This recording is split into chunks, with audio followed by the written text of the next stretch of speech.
संजय राऊतांना मी म्हणजे मैत्री तर राजकीय पक्षांची सगळ्यांशी एकमेकाची असते. तर मित्र आहे नात्याने माझ्यापेक्षा खूप सिनियर आहेत, खूप अनुभवी आहेत. त्यामुळे मी त्यांना असं सल्ला देईन की हळूहळू तुम्ही स्वतःच हसं करून घेता आणि ते मित्र या नात्याने मनाला त्रास देणार. विरोधक म्हणून तर आनंदच होईल की कसं संजय राऊतची रोज टर उडवतात लोक. हे नक्की आहे. एक विश्लेषक म्हणून म्हणायचं होतं. नेता म्हणून मी माझी भूमिका ठरवलेली आहे. आपला पक्ष बरा, आपलं खातं बरं, त्याच्यावर काही बोलायचं नाही. कारण ह्या राज्यामध्ये पराचा कावळा करणं फार असतं. पण आता एक विश्लेषक म्हणून असं म्हणेन की आता पवार साहेबांना त्यांच्या तब्येतीची आणि वयाची जी स्थिती आहे, तर काहीतरी निर्णय करावा लागेल. हे त्यांच्या लोकांचं प्रेशर आहे. मग तुम्ही काहीतरी निर्णय करा. अजून 3 वर्ष, 2.5 वर्ष आहेत लोकसभेला, 3 वर्ष आहेत विधानसभेला. केंद्रात त्यांचं सरकार आहे, राज्यात त्यांचं सरकार आहे. मग तुम्ही हे म्हणा की नाही, नाही, हे सगळं ठीक आहे. पण आपल्याला विरोधी पक्षाचं राहायचं आहे, तर मग विरोधी पक्षातला मोठा गट गाठूया. असं त्यांच्या लोकांचं प्रेशर असणं स्वाभाविक आहे. शरद पवार आणि एकनाथ शिंदेच्या यावरून पुन्हा एकदा टीका टिप्पणी होत आली. संजय राऊत देखील एक कामधंदा नाहीये बाकी काय. नाही, पण कसं बघता, कारण कशासाठी बघायला पाहिजे ना. मी स्वतः त्या महाराष्ट्र कर्नाटक सीमा या विषयाच्या बैठकीला होतो. मी त्याच्या समितीमध्ये सदस्य पण आहे. ते आले. आता ते आल्यानंतर त्यांचे सगळे आमदार हे धावून आले विधान परिषद विधानसभेत. तर कुठेतरी बसायचं आणि त्यामुळे त्यांनी एकनाथ शिंदेचं ऑफिस चूज केलं. पण संजय राऊत म्हणतात की मग संजय राऊतांना काय? विधिमंडळ पूर्ण काही होत पडलं. संजय राऊतांना मी म्हणजे मैत्री तर राजकीय पक्षांची सगळ्यांशी एकमेकाची असते. त्यामुळे मित्र आहे नात्याने माझ्यापेक्षा खूप सिनियर आहेत, खूप अनुभवी आहेत. त्यामुळे मी त्यांना असं सल्ला देईन की हळूहळू तुम्ही स्वतःच हसं करून घेता आणि ते मित्र या नात्याने मनाला त्रास देणार. विरोधक म्हणून तर आनंदच होईल की कसं संजय राऊतची रोज टर उडवतात लोक. पण लोक आता त्याच्यावर हास्यविनोद करणार. त्यामुळे संजय राऊतांनी ते ज्या प्रकारचे सिनियर आहेत, अनुभवी आहेत, मॅच्युअर्ड आहेत, त्यात त्यांनी त्यांचा अग्रलेख, त्यांचा लेख, त्यांची प्रतिक्रिया ही खूप मॅच्युअर्ड दिली पाहिजे. हे फारच म्हणजे पातळी सोडणं असं म्हणत नाही, पातळी ते कधी सोडत नाहीत. पण एवढंच म्हणेन की आम्ही ग्रामीण माणसं, त्यामुळे शब्द ग्रामीण हसं होतं असं. यांनी जसं आता विचारलं की शरद पवार साहेब त्या काँग्रेसमध्ये विलीन व्हायचं का भाजपमध्ये. आता तावडे साहेब आणि जयंत पाटलांची भेट झाली, वेगवेगळे त्याचे अंदाज लावले अशा जातात. प्रकारच्या भेटी माझ्या तर दिवसाला 100 होतात. याला जोडून आता एकनाथ शिंदेचं ऑपरेशन तिसरं चालू झालं असं चर्चा आहे. दुसरीकडे आपल्या माजी मुख्यमंत्री चव्हाण यांनी देखील सांगितलं की राष्ट्रवादीमध्ये शरद पवार गटातले आमदार खासदार नाराज असल्याचं समोर येतंय. अस्वस्थ आहेत. अस्वस्थ आहेत. आता ते चव्हाण बाबांनी असं आहे, प्रत्येकाचं आपलं आपलं विश्लेषण असतं. एक ग्लास आहे, त्यात पाणी आहे.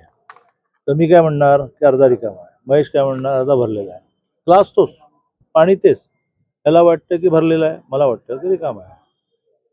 अपनी अपनी नजरिया रहती है.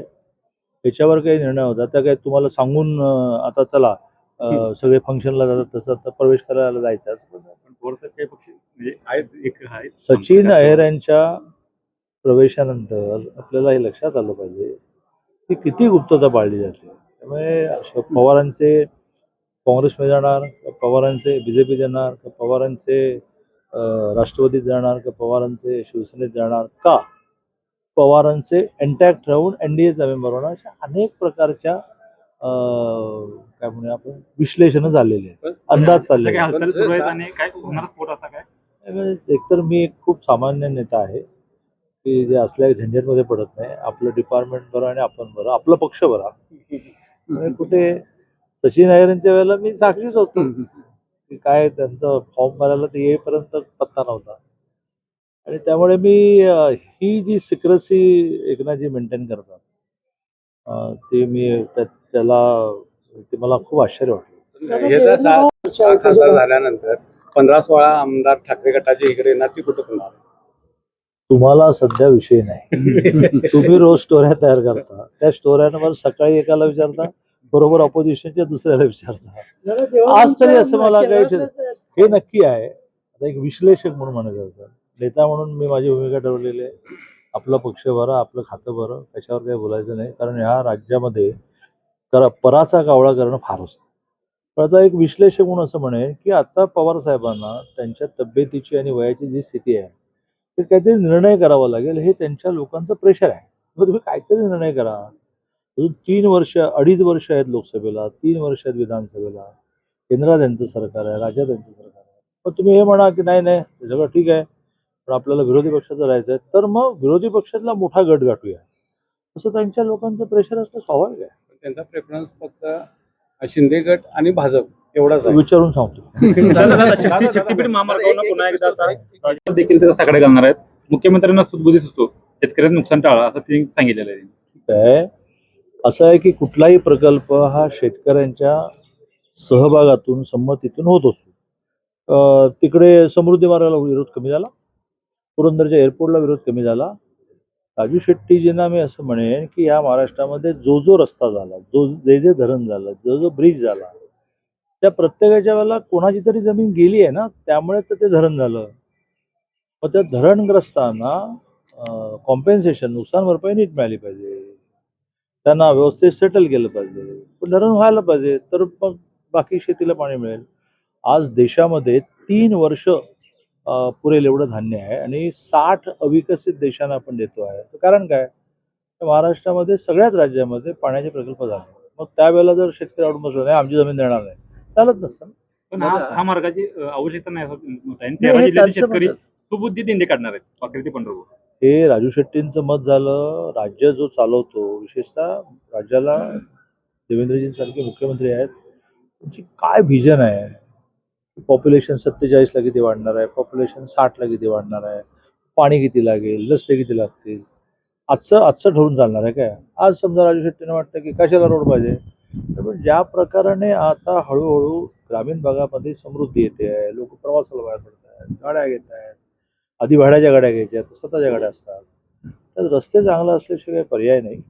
राजू शेट्टींना एक विरोधक म्हणून काम करायचं आहे, त्यामुळे कशालाही विरोधच करायचा. राजू शेट्टीने कधी सरकारच्या भूमिकेचा कर्जमाफी झाली, तर ते आता कर्जमाफीमध्ये समजा नव्याने तर देवेंद्रजीने असं प्रपोजल मांडलं विधानसभेमध्ये अंतिम आठवड्याच्या उत्तरामध्ये की त्या सगळ्यांनी जाऊन त्यांना फुलं, पेढे, आभार मानलं पाहिजे. विरोधकांनी मानलं का, ते काहीतरी काढणारच, त्याला विरोधक म्हणतात.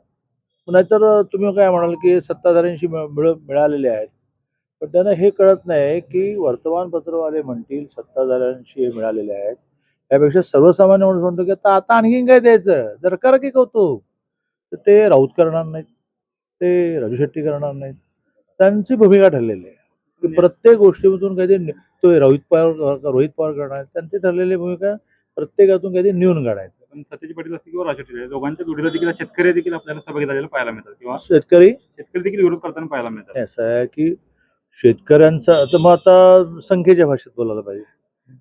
ज्यांना असं वाटतंय की हा व्हावा, ज्यातून आम्हाला नुकसान भरपाई चांगली मिळेल आणि हा रोड झाला की आमच्या शेवटी तो रोड गेल्याच्या बाकीचं गावं इंडस्ट्री आहे ना, त्या रोडमुळे आमचा विकास होईल, इंडस्ट्री येईल, नोकरी मिळेल, टुरिस्ट जातील, दुकानं होतील, आमचं असं मांडणारी वर्ग आहे ना. तर काय प्रत्येक गोष्ट मतदानाने करायची आहे का. पण आता मुश्रीफांच्या विरोधानंतर आता करवीरमधून देखील चंद्रजित नरकेने याला विरोध केलेला आहे, विधिमंडळात देखील त्यांनी ते करून दाखवलेलं आहे. हो. आणि त्यामुळे पोराला देखील धोका समोर असते म्हणजे असं आहे की ऑन टेबल बसायला लागेल आणि आकड्याच्या भाषेत बोलायला लागेल. सायंटिफिक ॲनालिसिस, शास्त्रोक्त विश्लेषणाच्या आधारे बोलायला लागेल.